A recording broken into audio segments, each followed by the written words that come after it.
Some people spend their whole lives invisible. I spent mine watching. Michael Carter, 67 years old, stood before the imposing glass doors of Riverside Heights City Hall. His calloused hands, marked by 42 years of janitorial work, trembled slightly as he held a worn manila folder. Inside that folder was a dream, and the beginning of a war he never imagined he'd have to fight. "Mr. Carter," the receptionist's voice dripped with barely concealed disdain. "The council will see you now, but I must warn you, they only have 5 minutes." 5 minutes. To present a project he'd spent 3 years planning. 5 minutes to convince them that the abandoned lot on Martin Luther King Boulevard could become something more than a dumping ground for broken dreams. Michael walked down the marble hallway, his worn shoes squeaking against the polished floor. A sound that had been the soundtrack of his entire working life. But today, that sound felt different. Today, it felt like a battle cry. The council chamber was exactly as he remembered from the countless times he'd cleaned it. Imposing, cold, designed to make ordinary people feel small. 7 council members sat in their high-backed leather chairs, and at the center, like a king on his throne, was Richard Pemberton III. Pemberton.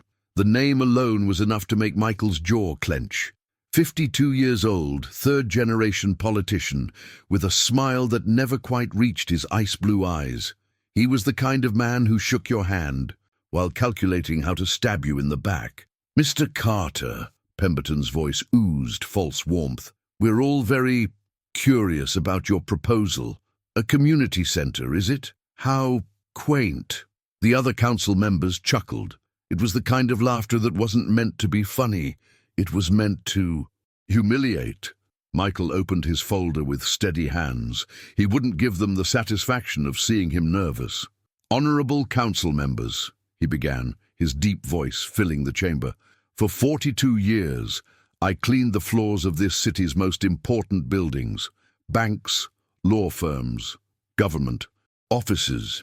And you know what I learned?" He paused, letting the question hang in the air. "I learned that invisible people see everything." The laughter died. Pemberton's smile faltered for just a fraction of a second, but Michael caught it. Oh yes, he caught it. "The lot on MLK Boulevard has been abandoned for 15 years. In that time, I've watched our children, black children, Latino children, poor white children, with nowhere safe to go after school. I've watched them fall into gangs because they had no alternative. I've watched mothers cry because they work 2 jobs and have nowhere to leave. Their kids." Michael pulled out architectural drawings, budget spreadsheets, letters of support from 300 community members. This community center would offer after-school programs, job training, mental health counseling, and a safe space. I've secured $50,000 in private donations. I'm asking the city to match that amount and grant us the land use permit." The silence that followed was deafening. Then Pemberton leaned forward, his fingers steepled like a movie villain. "Mr. Carter, your passion is admirable, truly. But you must understand, city resources are limited. We have priorities. Economic development, infrastructure. We can't simply hand over valuable real estate for every feel-good project that comes along."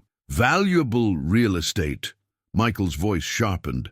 "That lot has been empty for 15 years. The only thing growing there is despair." "Nevertheless," Pemberton continued, his tone now ice-cold, "the council must consider all factors. We'll take your proposal under advisement. Thank you for your time." It was a dismissal. Michael knew it. Everyone in the room knew it. But as he gathered his papers, Michael looked each council member in the eye. Most looked away. Pemberton held his gaze, a challenge in those cold blue eyes. "I'll be back," Michael said quietly. "This isn't over." Pemberton's smile returned, sharp as a knife. "Oh, Mr. Carter, I'm counting on it." As Michael walked out of that chamber, he didn't know that he'd just declared war on the most corrupt political machine in Riverside Heights history. He didn't know that Pemberton had already made a phone call before Michael even reached the parking lot. And he certainly didn't know that his 42 years of being invisible were about to become his greatest weapon. But he was about to find out. 3 days after the council meeting, Michael received a letter, not an email, not a phone call, a physical letter, delivered by certified mail, requiring his signature. The city's answer was no. But it wasn't just a simple rejection. It was a masterpiece of bureaucratic cruelty, 3 pages of legal jargon that essentially said, "We don't want your kind of project in our city." Michael sat at his small kitchen table, reading the letter for the 5th time. His wife, Dorothy, 64, placed a gentle hand on his shoulder. "Baby," she said softly, "maybe it's a sign. Maybe we should just—" "No!" Michael's voice was firm, but not harsh. "Dorothy, I've spent my entire life accepting no. I've spent my entire life being invisible. Not this time." What Michael didn't know, what he couldn't have known, was that at that exact moment, Richard Pemberton III was in his luxurious downtown office, celebrating. "Gentlemen," Pemberton raised a glass of 30-year-old scotch to the 4 men seated around his mahogany desk, to problem-solving. These weren't council members. These were Pemberton's real partners, Marcus Steele, a real estate developer with a reputation for buying low and selling high, no matter who got displaced in the process. Jonathan Hayes, owner of the city's largest construction company and Pemberton's brother-in-law. David Chen, a lawyer who specialized in making inconvenient people and problems disappear, legally, of course. And finally, Thomas Bradford, the police. A chief who'd learned long ago that looking the other way paid better than looking too closely. "That lot on MLK Boulevard," Pemberton continued, swirling his scotch, "is worth $2.3 million, not as an abandoned lot, obviously, but as the future site of luxury condos, mixed-use development. We're talking $15 million in profit minimum." "And the old janitor?" Steele asked, lighting a Cuban cigar. Pemberton's smile was predatory. "Michael Carter is a 67-year-old retired janitor with a high school education and $50,000 in donations from a poor neighborhood. We are the city's power structure. This isn't a fight, it's pest control." They all laughed. It was the laughter of men who'd never lost, who'd never even conceived of losing. "But," Chen interjected, always the cautious one, "we need to be smart. The optics of denying a community center for underprivileged kids, it could be problematic." "Which is why," Pemberton leaned back in his leather chair, "we don't just say no. We bury him in bureaucracy, environmental impact studies, zoning reviews, traffic assessments. Each one costs money, each one takes time. We bleed him dry, and when he finally gives up, we swoop in and buy the lot for pennies on the dollar." "And if he doesn't give up?" Bradford asked. Pemberton's eyes went cold. "Everyone has secrets, Tom. Everyone has something to hide, and if they don't, well, sometimes things just happen. Permits get mysteriously delayed. Donations get audited by the IRS. Houses fail building inspections. You understand?" Bradford nodded slowly. He understood perfectly. What none of them knew, what their arrogance blinded them to, was that Michael Carter had cleaned their offices for decades. He'd emptied their trash cans. He'd vacuumed under their desks. He'd been there late at night when they thought they were alone, when they made phone calls they shouldn't have made, when they left documents they shouldn't have left. Invisible people see everything. Back in his modest home, Michael made a decision. He walked to his basement, a space Dorothy had long ago given up trying to organize, and pulled out a large cardboard box labeled Work Memories. Inside were 42 years of being invisible. Notebooks, dozens of them. Michael had a habit, one he'd developed early in his career. He wrote things down, conversations he overheard, strange meetings that happened after hours, documents left carelessly on desks, names, dates, amounts. At first, it had been innocent, just a way to remember the interesting parts of an otherwise monotonous job. But over the years, it had become something else, a record, a chronicle of corruption so deep and so systematic that Michael himself had trouble believing it. He'd never intended to use it. What would be the point? Who would believe a janitor over the city's most powerful men? But now he had a reason. Michael opened the first notebook, dated 1983. His handwriting was younger, more energetic. The entries were simple. March 15th, 1983. Overheard Mr. Pemberton Sr., Richard's father, on phone. Something about the usual arrangement with the zoning board. Laughed about greasing the wheels. He flipped through the years. The entries became more detailed, more damning. June 3rd, 1997. Found document in trash. Contract between Steel Development and City. Price $500K below market value. Pemberton Jr.'s signature as consultant. Kept copy. November 12, 2003. Cleaned Pemberton's office late. He was meeting with police chief. Heard, the protest leaders need to be discouraged. I don't care how. Chief nodded. April 8, 2011.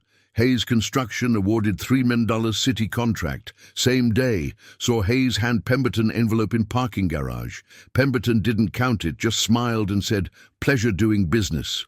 Page after page, year after year, a mosaic of corruption so vast it was almost beautiful in its audacity. Dorothy came down to the basement and gasped. Michael, what is all this? This, Michael said quietly, is 42 years of truth. This is what they thought no one would ever see. Baby, this is dangerous. These are powerful men. If they find out, they won't. Michael's voice was steel. Not until it's too late. He looked at his wife, the woman who'd stood by him through 4 decades of struggle, and he saw fear in her eyes. But he also saw something else. Pride. I'm not doing this for revenge, Dorothy. I'm doing this because if I don't, that lot stays empty. Those kids stay on the streets, and men like Pemberton keep winning. Dorothy was quiet for a long moment, then she nodded. What do you need? Michael smiled.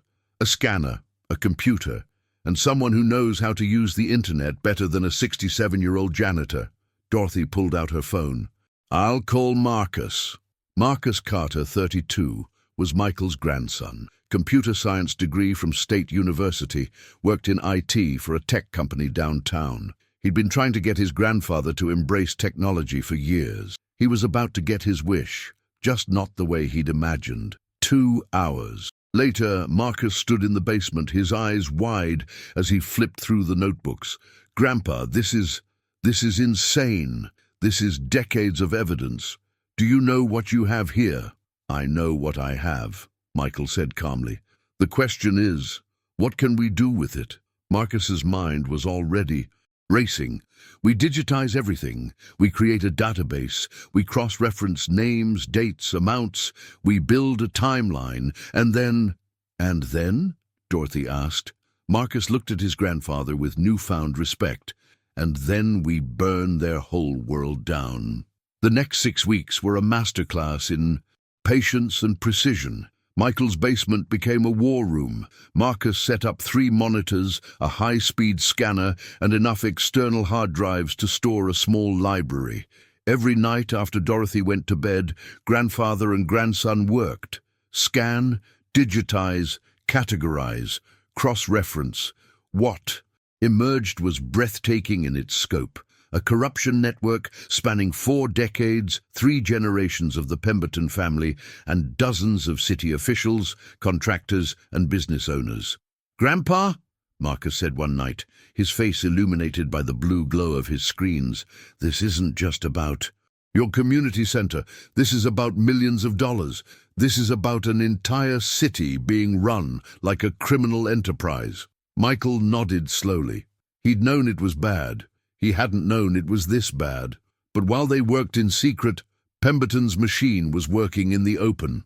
The harassment started small. A building inspector showed up at Michael's house, claiming there'd been a complaint about unpermitted work. There hadn't been any work, permitted or otherwise, but the inspector spent 3 hours examining every inch of the property, looking for violations. Then the IRS sent a letter announcing an audit of the community center's donations. Every donor would need to be verified, every dollar accounted for. It would take months. Then the city suddenly announced that the MLK Boulevard lot was contaminated. Environmental hazards from decades-old industrial use. Any development would require a $75,000 environmental impact study. Michael watched his dream being systematically dismantled, piece by bureaucratic piece. "They're trying to break you," Marcus said, anger in his voice. "They're trying to make you give up." "I know," Michael replied, "which means we're getting close to something they're afraid of." But the pressure wasn't just bureaucratic, it was personal. One evening, as Michael walked home from the grocery store, a police car pulled up beside him. Chief Bradford himself was driving.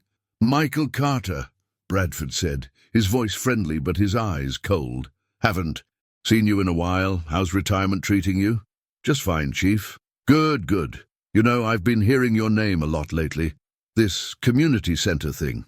Admirable, really, but—" Bradford leaned out the window, lowering his voice. "Between you and me, you're making some important people uncomfortable, and when important people get uncomfortable, bad things can happen. Accidents, misunderstandings. You know how it is. It wasn't subtle. It wasn't meant to be."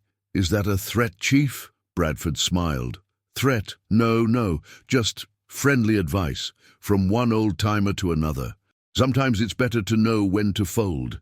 You've had a good life, Michael. Nice wife. Grandson doing well. Be a shame if anything disrupted that." The police car drove away, leaving Michael standing on the sidewalk, his hands shaking, not with fear, but with rage. That night, he told Dorothy and Marcus what had happened. "That's it," Marcus said, standing up so fast his chair fell over. "We go to the media. We go to the FBI. No." Michael's voice was quiet but absolute. "Not yet. Grandpa, they threatened you. They threatened our family." "I know, which means we're winning." Michael looked at his grandson.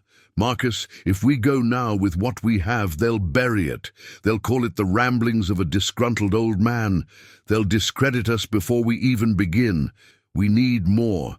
We need something so big, so undeniable that they can't spin it." "Like what?" Michael was quiet. Long moment. Then, "We need them to incriminate themselves now, in real time, not 20 years ago, but today." "How do we do that?" A slow smile spread across Michael's face. "We give them exactly what they want. We make them think they've won." The next morning, Michael called the city council office and requested a meeting with Pemberton. To everyone's surprise, Pemberton agreed immediately. They met at a downtown cafe, Neutral Ground.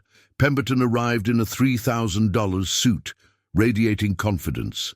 Michael wore his Sunday best, a suit he'd bought at JCPenney in 1998. "Michael," Pemberton said, extending his hand, "I'm glad you reached out. I think we may have gotten off on the wrong foot." Michael shook his hand, noting how soft it was. Hands that had never done a day of real work. "Mr. Pemberton, I'm going to be honest with you. This fight, it's taking a toll. The audits, the inspections, the environmental studies. I'm just a retired janitor. I don't have the resources to fight City Hall." Pemberton's smile widened. "I understand, and I want you to know there's no shame in recognizing reality. In fact, I respect it.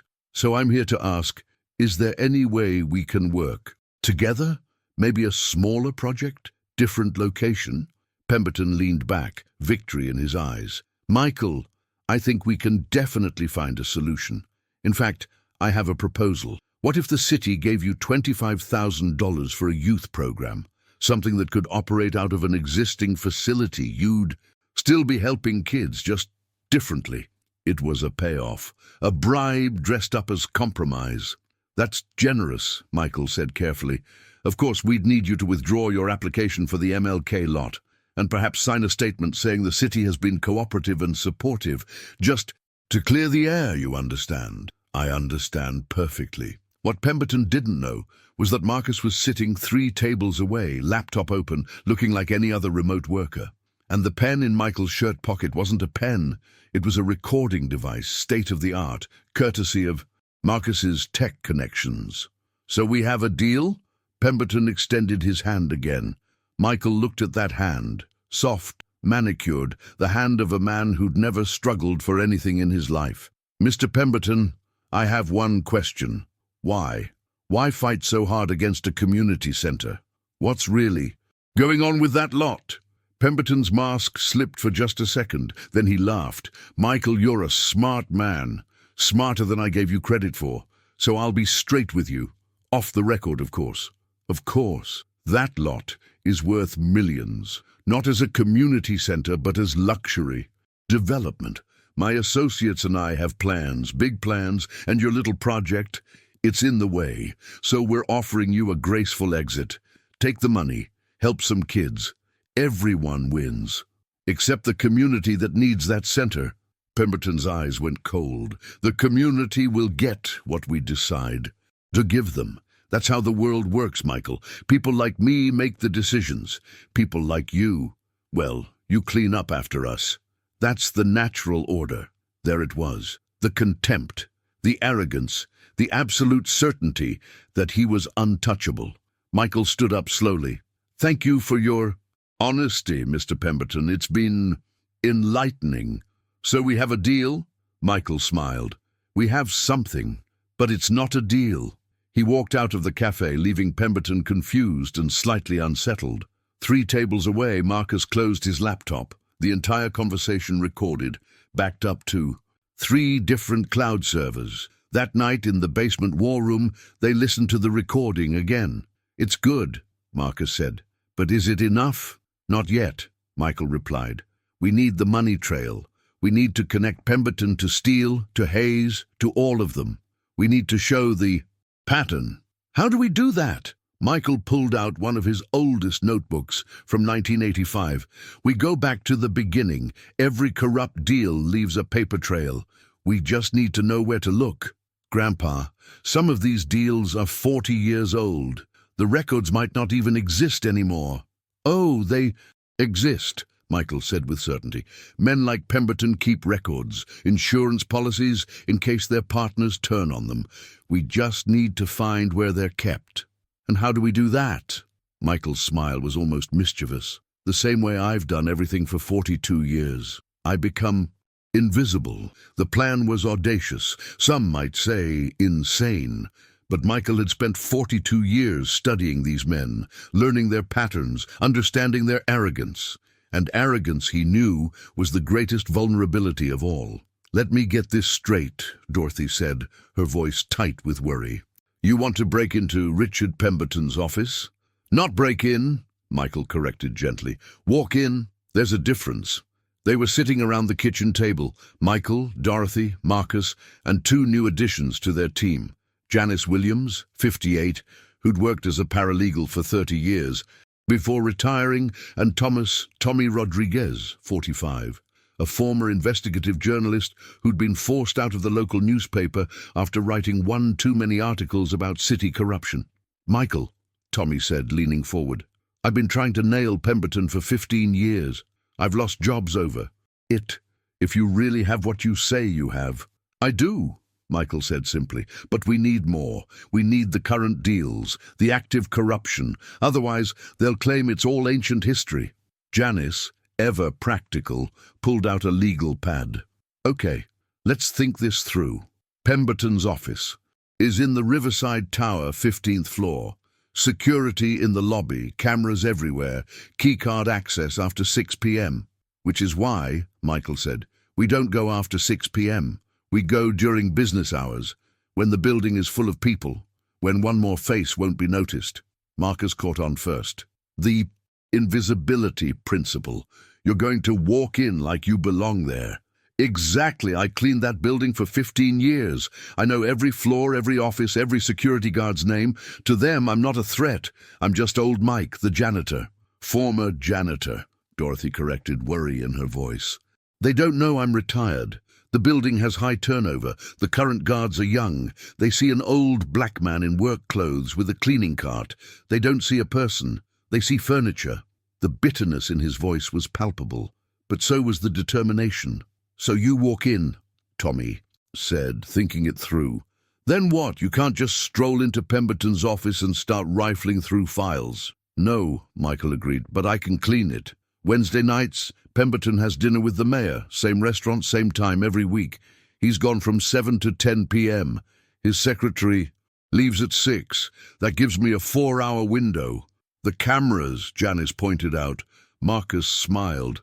Leave that to me. I've been studying the building's security system. It's outdated. They haven't upgraded since 2015. I can create a loop, make it look like nothing's happening. But I need to be in the building close to the security office. I can help with that, Tommy said. I still have a press pass. I can request an interview with one of the other council members. Keep the security staff distracted. And I, Janice added, can file a public records request that same day. Tie up the city. Clerk's office. Make sure everyone's focused elsewhere. Dorothy looked at her husband. And what am I supposed to do? Sit home and worry. Michael took her hand. You're going to do what you've always done. Be my strength. Be my reason. And if something goes wrong, you're going to make sure this story gets told. The weight of that statement settled over the room. Nothing's going to go wrong, Marcus said firmly. We've got this. But they all knew the risk. If they were caught, it wouldn't just be trespassing. It would be burglary, conspiracy. They could all go to jail. There's still time to back out, Michael said, looking at each of them. This isn't your fight. The hell it isn't, Tommy said. Pemberton destroyed my career. He's destroyed this city. I'm in. I've spent 30 years watching the law protect the powerful and punish the poor, Janice said. I'm in. You're my grandfather, Marcus said simply. Where you go, I go. Dorothy squeezed Michael's hand. 43 years of marriage.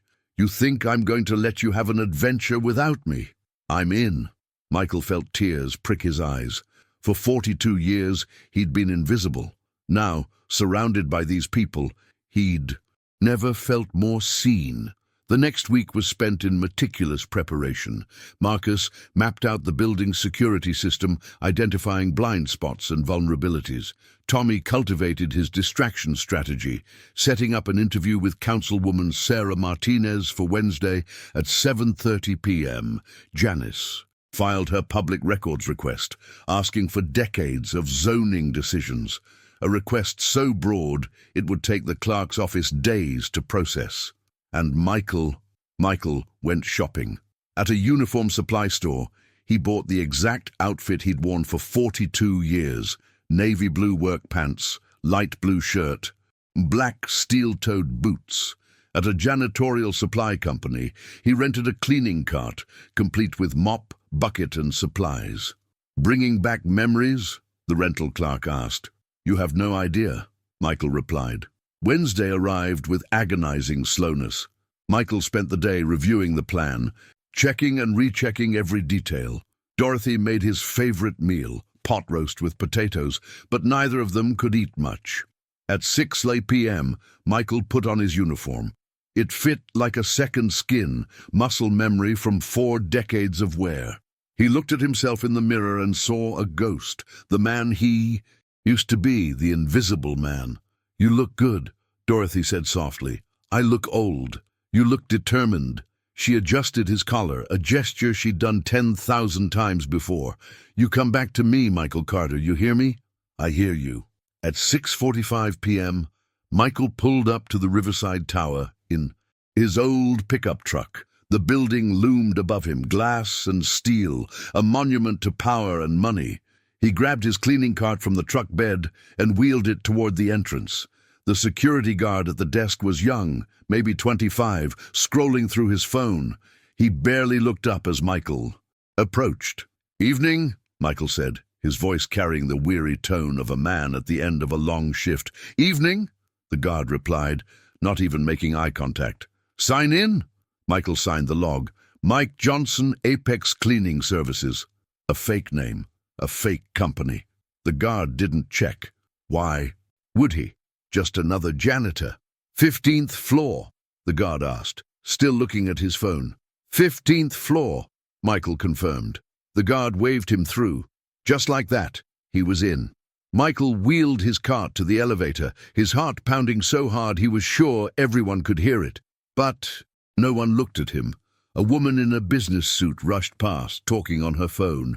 A group of young professionals laughed about something, not even registering his presence. Invisible. The elevator doors opened. Michael stepped in, pressed 15, and watched the numbers climb. In his pocket, his phone, he buzzed. A text from Marcus. In position, camera loop ready. You have 4 hours. Good luck, Grandpa. The elevator dinged. 15th floor. The doors opened onto a plush hallway, thick carpet, expensive art on the walls. And at the end of the hall, a door with a brass nameplate. Richard Pemberton. The City Council President. Michael took a deep breath, gripped the handle of his cleaning cart and started walking. 42 years of being invisible had led to this moment. It was time to be seen. Subscribe now. You won't believe what happens next. Michael's hands were steady as he pulled out the keyring, a master set he'd forgotten to return when he retired. The lock clicked open with a sound that seemed deafening in the quiet hallway. Pemberton's office was exactly as he remembered, obscenely large, with floor-to-ceiling windows overlooking the city, a desk that probably cost more than Michael's truck, and walls lined with photographs of Pemberton shaking hands with governors, senators, even a president. Michael closed the door behind him and got to work. He'd spent 42 years cleaning offices. He knew where men like Pemberton kept their secrets, not in the obvious places, not in the desk drawers or filing cabinets that anyone could access. No, men like Pemberton kept their insurance policies close. Michael's eyes went to the bookshelf, leather-bound law books, most of which had probably never been opened. He ran his fingers along the spines until he found what he was looking for, a book that was slightly more worn than the others. He pulled it out. It wasn't a book at all. It was a hollow container. Inside was a USB drive. Bingo, Michael whispered. His phone buzzed. Marcus. Security guard getting restless. Tommy's interview is keeping them busy, but hurry. Michael plugged the USB drive into the laptop he'd brought. Files began copying. Spreadsheets, contracts, emails, photographs. Years of corruption, digitized and organized with meticulous care. Pemberton had kept everything, every bribe, every kickback, every illegal deal. It was his leverage, his guarantee that if he went down, everyone went down with him. But as Michael watched the files copy, he heard something that made his blood run cold. Voices in the hallway. Told you, the meeting was moved to tomorrow? Pemberton's voice. Michael's mind raced. The dinner with the mayor. It was supposed to be until 10 p.m. It was only 8:15. He looked around frantically. The office had nowhere to hide. The desk was glass. The closet was too obvious. The voices were getting closer. Don't care what Martinez says. We're moving forward with the development. Michael made a split-second decision. He grabbed his cleaning cart, positioned himself at the window, and started spraying glass cleaner. When the door opened, he didn't turn around. And I want that lot cleared by... Pemberton stopped mid-sentence. Who the hell are you? Michael turned slowly, his face a mask of confused deference. Sorry, sir. Cleaning crew. I can come back. Pemberton's eyes narrowed. There was a flicker of recognition, but not quite. Michael was counting on that, on being so invisible for so long that even when seen, he wasn't really seen. It's 8 p.m., Pemberton said suspiciously. Cleaning crew. Doesn't come until 10. New schedule, sir. Budget cuts. We come earlier now. Michael kept his voice subservient, his posture slightly hunched, playing the role he'd played for 42 years. Pemberton studied him for a long moment. Behind him, Marcus Steele appeared, impatient. Richard, are we doing this or not?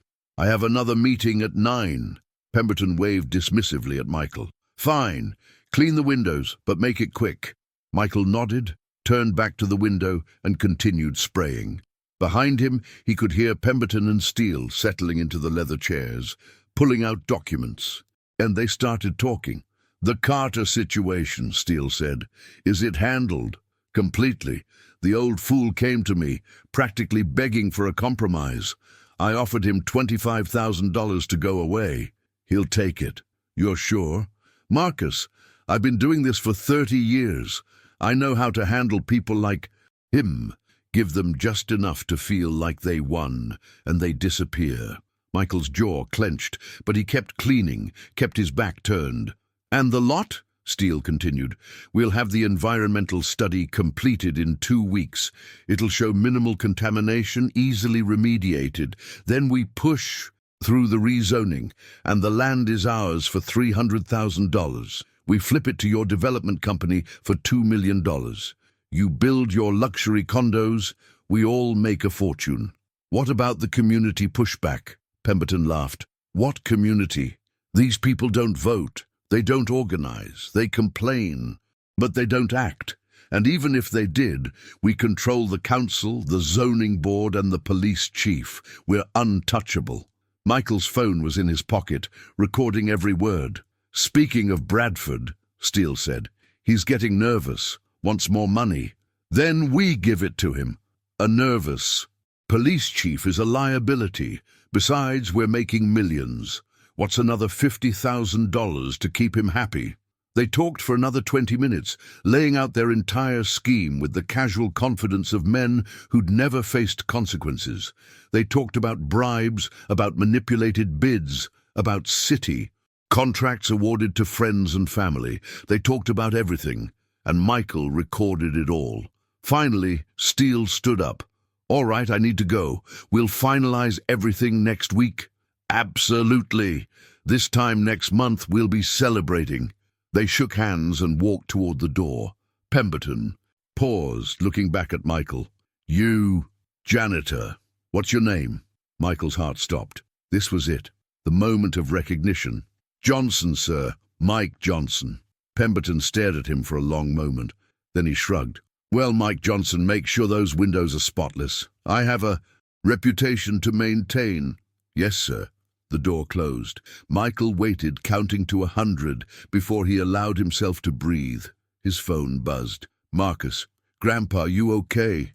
Your heart rate monitor's going crazy. Michael had forgotten about the fitness tracker Marcus had insisted he wear. He texted, Back on? I'm fine. And we got them. We got everything. He quickly finished copying the files from the USB drive, returned it to its hiding place, and made his way out of the office. The hallway was empty. The elevator ride down felt like it took hours. The young security guard barely looked up as Michael wheeled his cart past. Have a good night, the guard said. You too, Michael replied. He walked out into the cool night air, climbed into his truck, and drove 3 blocks before pulling over. His hands were shaking so badly he couldn't hold the steering wheel. He'd done it. He'd done it. His phone rang. Dorothy. Baby? Her voice was tight with worry. Are you okay? I'm okay. I'm coming home. Did you? We got them, Dorothy. We got everything. He heard her sob with relief. 20 minutes later, Michael walked into his house to find his entire team waiting. Dorothy, Marcus, Tommy, and Janice. They looked at him with a mixture of hope and fear. Well? Tommy asked. Michael pulled out his phone and played the recording. As Pemberton's voice filled the room, admitting to bribery, corruption, and conspiracy, he watched their faces transform from hope to shock to fierce joy. Oh my God, Janice whispered. This is everything. This is enough to bring down the entire city government. Not just the government, Marcus said, his fingers already flying across his keyboard. Grandpa, with what you recorded tonight, plus the historical documents we've digitized, plus the financial records from that USB drive, we can trace corruption going back 40 years. We can connect dozens of people. This is RICO territory. This is federal. So what do we do? Dorothy asked. Who do we give it to? Tommy shook his head. Not the local police. Bradford is compromised. Not the local DA. Pemberton has him in his pocket. We need to go bigger. The FBI, Janice said, and the media. We need to make this so public, so undeniable, that they can't bury it. I have contacts, Tommy said. Journalists at the state paper, at the national networks. People who've been waiting for a story like this. Marcus looked at his grandfather. Grandpa, you understand what this means? Once we release this, There's no going back. These people will come after you, after all of us." Michael looked around the room at these people who'd become his army. Then he looked at Dorothy, his partner of 43 years. "For 42 years," he said quietly, "I was invisible. I watched powerful men do terrible things, and I said nothing because I thought no one would listen. I thought I didn't matter." He paused, emotion thick in his voice. "But those kids on MLK Boulevard, they matter. The families who can't afford to live in their own neighborhoods because of corrupt development deals, they matter. And if I have to stop being invisible to make sure they're seen, then that's what I'll do." Dorothy took his hand. "Then we do it together." "Together," the others echoed. That night they worked until dawn. Marcus organized the files, creating a comprehensive database with cross-references and timelines. Janice wrote a legal brief, outlining every crime and statute violated. Tommy crafted a press release and contacted his journalist friends. And Michael wrote a letter, a simple, powerful statement explaining who he was, what he'd witnessed, and why he was coming forward. At 6 a.m., they were ready. At 6:15 a.m., Marcus hit send on emails to the FBI, the State Attorney General, and 5 major news organizations. At 6:30 a.m., Tommy's journalist contacts started calling back, their voices electric with excitement. At 7 a.m., the first news van pulled up outside Michael's house. By 8 a.m., the story was everywhere. Retired janitor exposes 40 years of city corruption. By 9 a.m., the FBI had issued a statement confirming they were opening an investigation. By 10 a.m., Richard Pemberton III was in an emergency meeting with his lawyers. By 11 a.m., he was in handcuffs. The photograph that would appear on the front page of every newspaper in the state showed Pemberton being led out of City Hall, his expensive suit rumpled, his face pale with shock, and in the background, barely visible, was an old black man in a worn jacket watching, no longer invisible, finally seen. Share this video. Justice is being served. 6 months later, Michael Carter stood in front of a very different audience. The abandoned lot on MLK Boulevard was no longer abandoned. Construction crews had been working for 3 months, and the skeleton of a building was rising from the ground. A beautiful, modern structure with large windows and bright colors. The Michael Carter Community Center. Around him stood 500 people from the neighborhood, city officials, new ones, elected in a special election after the corruption scandal, and journalists from across the country. "I'm not good at speeches," Michael began, his voice amplified by the microphone. "For 42 years I barely spoke at all. I was invisible.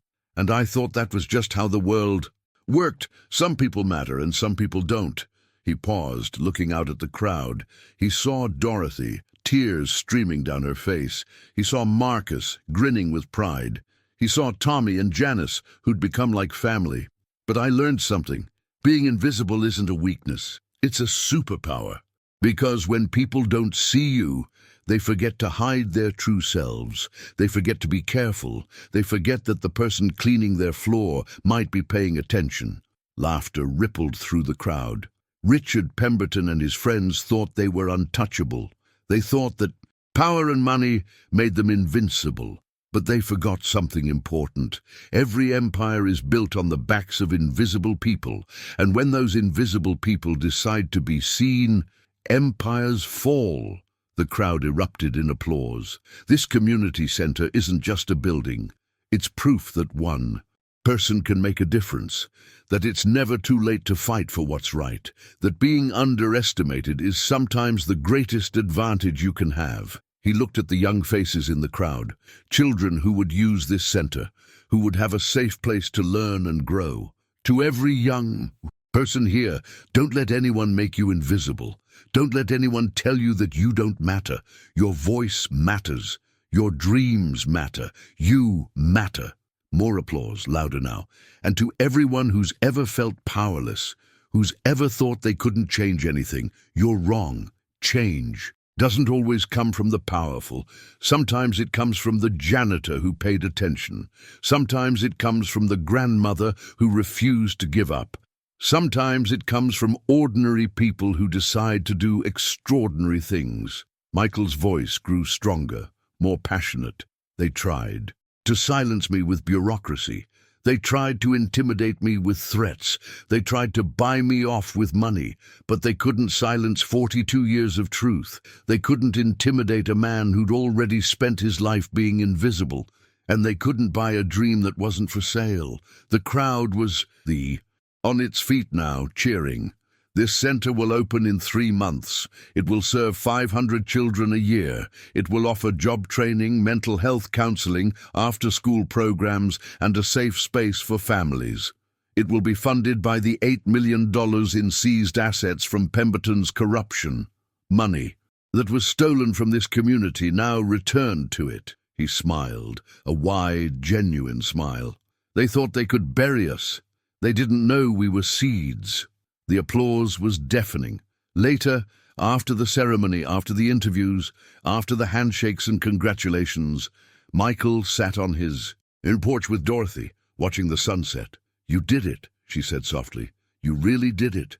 "We did it," he corrected. "I couldn't have done any of this without you. Without Marcus, Tommy, Janice, without this community. What happens now?" Michael smiled. Now I get to see those kids use that center. Now I get to watch this neighborhood heal. Now I get to spend time with my wife, who put up with a crazy old man and his impossible dream." Dorothy laughed. "Crazy is right. Do you know how many times I thought we were going to end up in jail? At least a dozen." They sat in comfortable silence for a moment. "Michael," Dorothy said, "I'm proud of you. I've always been proud of you. But now the whole world knows what I've always known, that you're extraordinary." Michael felt tears prick his eyes. "I'm just a janitor." "No," Dorothy said firmly.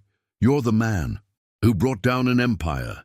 You're the man who proved that justice isn't just for the powerful. You're the man who showed that being invisible doesn't mean being powerless." She took his hand. "You're my hero." The aftermath of the scandal was seismic. Richard Pemberton III was sentenced to 15 years in federal prison for corruption, bribery, and racketeering. Marcus Steele got 12 years. Jonathan Hayes got 10. David Chen was disbarred and sentenced to 8 years. Police Chief Thomas Bradford got 7 years and lost his pension. In total, 23 city officials, contractors, and business owners were indicted. 14 went to prison. The others took plea deals and cooperated with investigators. The corruption network that had controlled Riverside Heights for 4 decades was dismantled in 6 months.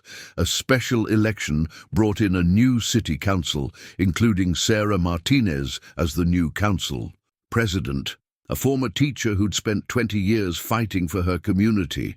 The city's budget was audited, revealing $47 million in misappropriated funds over 20 years. Much of it was recovered and redirected to community programs. And Michael Carter, the 67-year-old retired janitor, became a national symbol of courage and persistence. He was invited to speak at universities, at community organizations, at conferences.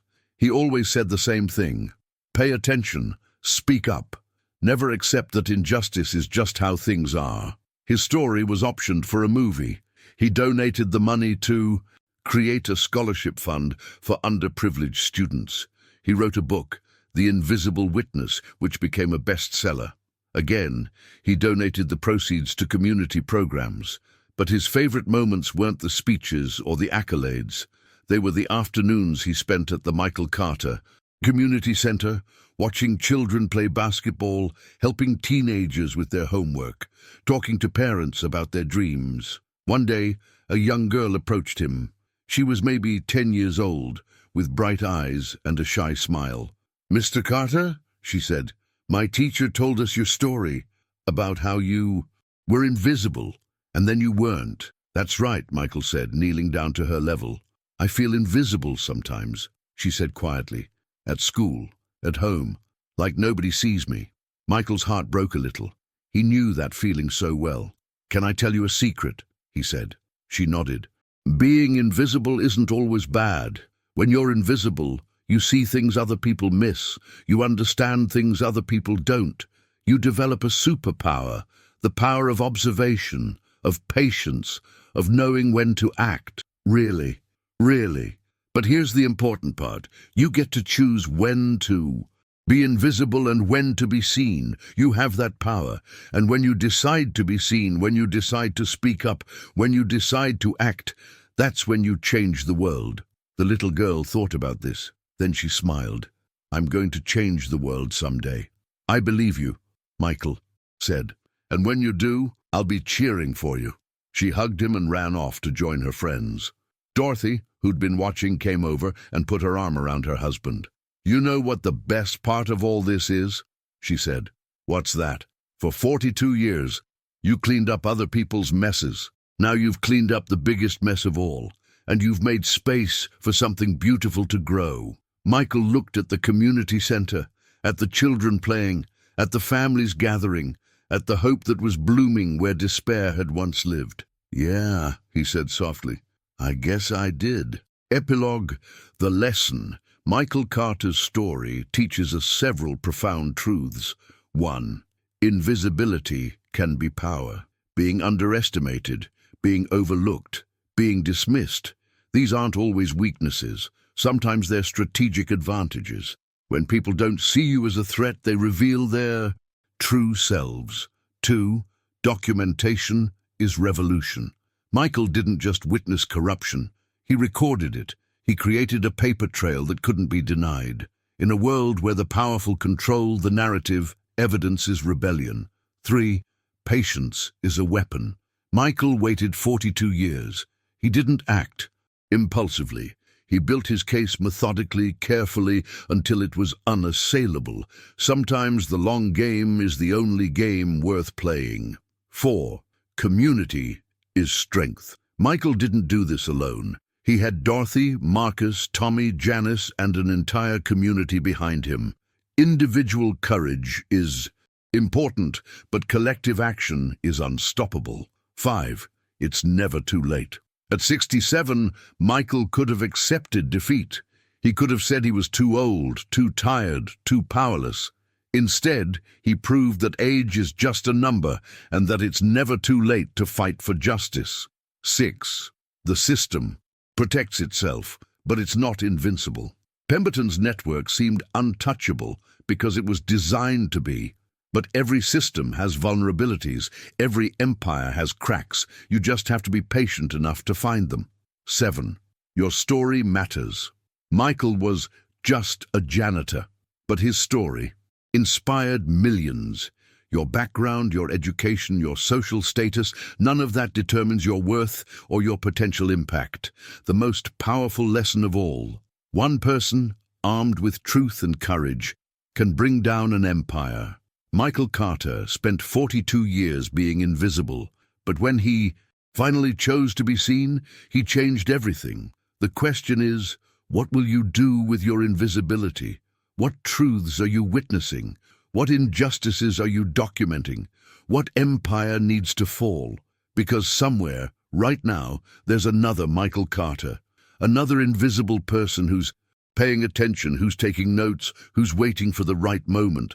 And when that moment comes, when that person decides to be seen, the world will never be the same. They tried to bury us. They didn't know we were seeds. Mexican proverb. The arc of the moral universe is long, but it bends toward justice. Dr. Martin Luther King Jr. Never doubt that a small group of thoughtful, committed citizens can change the world. Indeed, it's the only thing that ever has. Margaret Mead. If this story inspired you, subscribe to the channel. Share it with someone who needs to hear it. Leave a comment telling us, what injustice will you fight against? Remember, you are not powerless. You are not invisible. You are a seed waiting to grow. The end. Author's note. This story is fiction, but it's inspired by countless real stories of ordinary people who've done extraordinary things. Whistleblowers who've exposed corruption, community organizers who've fought against injustice, everyday heroes who refuse to accept that this is just how things are. If you're facing injustice, if you feel powerless, if you think you can't make a difference, you're wrong. You can. You will. Document everything, build your case, find your community, and when the moment is right, act. The world needs more Michael Carters. Maybe that person is you.